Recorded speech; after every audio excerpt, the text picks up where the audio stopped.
I'm going to ask you a question, Michael, about an article written in the Weekend Australian by Greg Sheridan, where he claims that Liberals have lost the plot amid a global crisis of the right. He says it's the greatest long-term threat to the Libs and Nats. The coalition's lack of conviction or direction about any basic issues or values at state as well as federal level indicates a profound crisis. Are you seeing the same thing? It's a worldwide phenomenon. In the UK, the Tories have moved to the left. At a state level, it's particularly clear in New South Wales and Victoria that the Liberals are trying to adopt a more what they call progressive environment policy in order to ensure themselves against a repeat of the teals phenomena in the federal elections.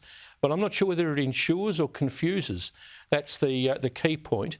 And what do we do, all of us, both sides of politics, when electricity prices go up 100%, 200%, including for manufacturing, as we adopt more expensive renewables? Now, no one's against renewables, no one's against doing what we can about global warming, but do we have to move faster than China? And isn't Elon Musk right that, like in Europe and in America, we need to take this a bit more slowly to get a bit of balance? I think simply arguing that would be a better bet for the Liberals in adopting the Matthew Guy, Matt Keane.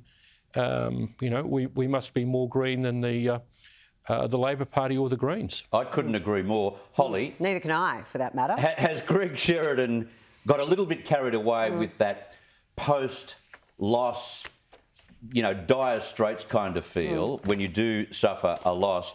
Because after all, Labor's primary vote was less than the Liberal Party, than the coalition's primary vote. Is he getting a little bit carried away? Look, I read it and I thought there were some points there that were very well made. I thought there were some others that were probably a little bit wide of the mark. But there has been an issue with parties of the centre-right trying to, for better of a lack of term now, out-teal the teals. And that's just not going to work.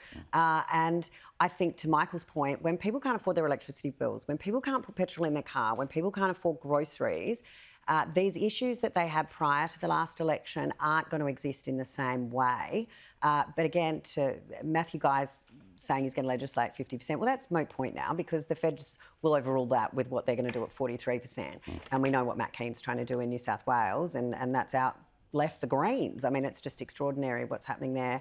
Michael's completely right. This transition needs to happen, but it needs to happen smartly. It needs to happen at a pace that we can handle and a pace that we don't economically disadvantage ourselves. Correct.